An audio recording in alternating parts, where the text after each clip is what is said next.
जय माता दी सभी को। मैं हूं डॉक्टर अंजू वासन और स्वागत है आपका मेरे चैनल पर। आज हम बात करने वाले हैं नवरात्रों की। नवरात्रे आने वाले हैं और बहुत लोग बहुत ज्यादा खुश हैं। और मेरी तरह जो जो लोग नवरात्रों का वेट कर रहे हैं, कमेंट में जय माता दी जरूर लिखिएगा, अपनी हाजिरी जरूर लगवाइएगा।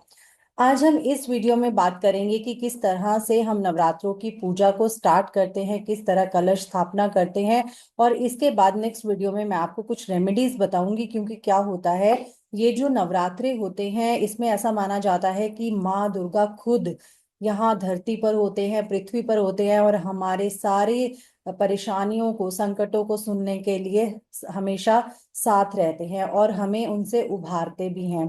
तो बहुत सारे ऐसी रेमेडीज करेंगे, बहुत सारे ऐसे उपाय करेंगे जिससे हम अपनी जिंदगी में एक पॉजिटिव चेंज ला सके। तो चलिए वीडियो शुरू करते हैं। शुरू करने से पहले जो मेरे चैनल पर नए आए हैं, प्लीज मेरे चैनल को सब्सक्राइब कर लीजिए, क्योंकि मैं आती रहती हूँ बहुत सारी न्यूमरोलॉजी, फेस रीडिंग और टैरो रीडिंग के सेशंस लेकर और बहुत सारी रेमेडीज लेकर।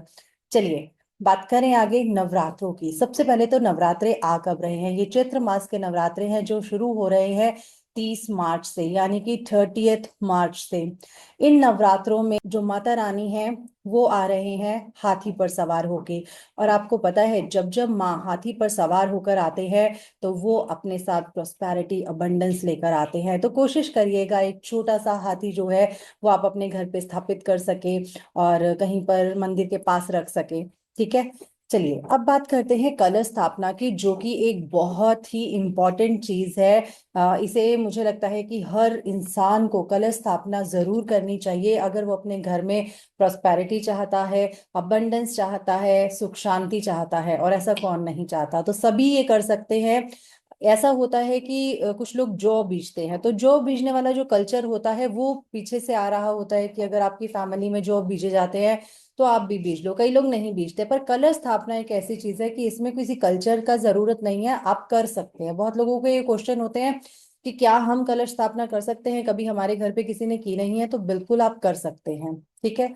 अब स्टार्ट करते हैं। कलश स्थापना का सबसे परफेक्ट टाइम क्या है, क्या शुभ मुहूर्त है? कलश स्थापना का सबसे शुभ मुहूर्त है 30 मार्च को, 30 मार्च को सुबह 6:13 से लेकर 10:22 तक।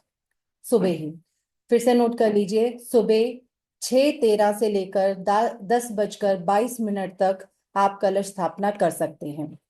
अब इसको करना कैसे है? पहले दिन 30 मार्च को अच्छी तरह नहा के, स्नान करके, आपने हेड बाथ भी लेना है, हेयर वॉश वगैरह करके, फ्रेश कपड़े पहन के अपने मंदिर के पास चले जाइए। मंदिर को अच्छी तरह से क्लीन करिए, अच्छी तरह से साफ करिए। उसके बाद आपने माँ को स्नान कराना है। जो आपकी श्रद्धा है आप उस तरह से माँ को तैयार कर सकते हैं। आप माँ को कलीरे डलवा सकते हैं, सुंदर वस्त्र डलवा सकते हैं, चूड़ियां पहना सकते हैं, जो आपकी इच्छा है। ये आपका प्यार है, आप जो भी करिए। कलश स्थापना कैसे करते हैं, इसके क्या नियम है, ये मैं आपको बता देती हूँ। सबसे पहला क्वेश्चन यही आने वाला है आपका कि कलश कौन सा होना चाहिए। कलश चांदी का भी चलेगा और तांबे का भी चलेगा और मिट्टी का भी चलेगा। ठीक है। आप चांदी का कलश अगर आपके पास है आप वो भी यूज कर सकते हैं, आप तांबे का भी यूज कर सकते हैं और आप मिट्टी का भी यूज कर सकते हैं। और अगर आपके पास सोने का कलश है तो आप वो भी रख सकते हैं। इन चार धातुओं का आप कलश रख सकते हैं, इनमें से कोई भी चूज कर लीजिएगा। स्टील वगैरह बिल्कुल ना यूज करें। ठीक है।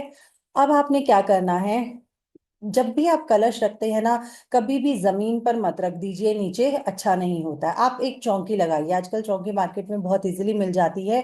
एक चौकी लगाइए, उस चौकी को पहले गंगा जल छिड़क लीजिए, उसके बाद उसके ऊपर एक लाल कपड़ा बिछाइए। ठीक है। इस तरह से आपने कलश रखने के लिए उस चौकी को तैयार करना है। चौकी लेनी है, उस पर लाल कपड़ा, रेड कलर का कपड़ा बिछा देना है। अब एक कलश लीजिए, उसमें आप जल डालिए और थोड़ा सा गंगा जल भी भरिए। अगर आप पूरा गंगा जल डालना चाहते हैं तो वो आप डाल सकते हैं। और उसके ऊपर कलावा बांध दीजिए। जैसे ये कलश होगा तो उसके ऊपर जो है, उसके ऊपर कलावा यानी कि मौली बांध दीजिए।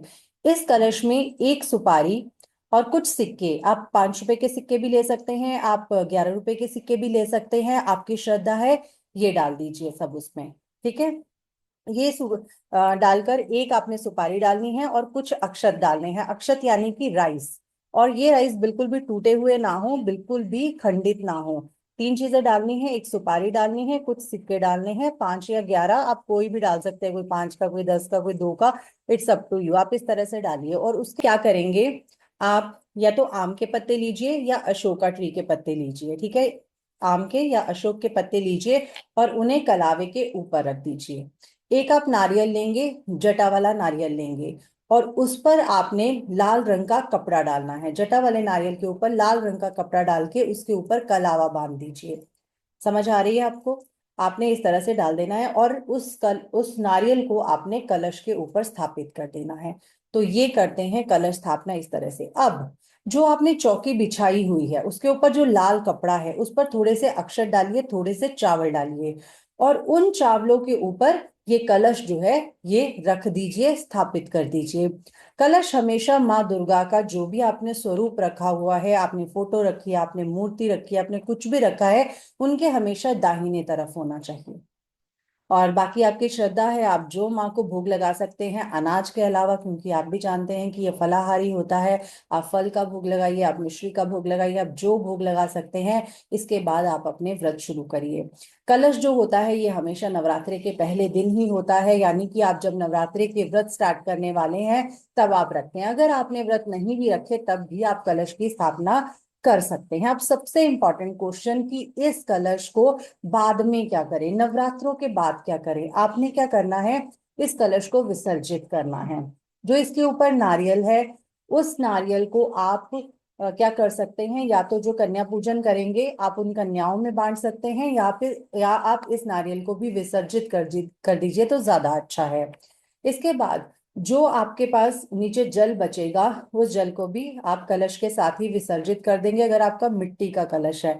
अगर आपने चांदी का या दूसरा तांबे का कलश रखा है तो इस जल को आप जल प्रवाह में डाल दीजिए, यानी कि जल प्रवाह जहां हो रहा होगा वहां डाल दीजिए, या फिर किसी पेड़ पौधे में डाल दीजिए। इसके अंदर जो अक्षत और सुपारी होंगे वो भी किसी पेड़ पौधे में ही डाल दीजिए, ये आपके लिए इजी रहेगा।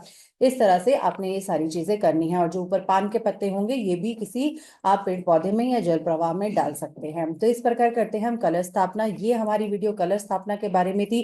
नेक्स्ट वीडियो जो आएगी उसमें हम बहुत सारी रेमेडीज आपको बताएंगे जिससे आपकी लाइफ में, चाहे वो कोर्ट केस हो, चाहे वो डेट्स हो, चाहे वो रिलेशनशिप हो, चाहे वो करियर मनी कुछ भी हो, उससे रिलेटेड सारी रेमेडीज होंगी। चलती हूँ, जल्दी ही मिलूंगी नई वीडियो में। तब तक के लिए जय माता दी।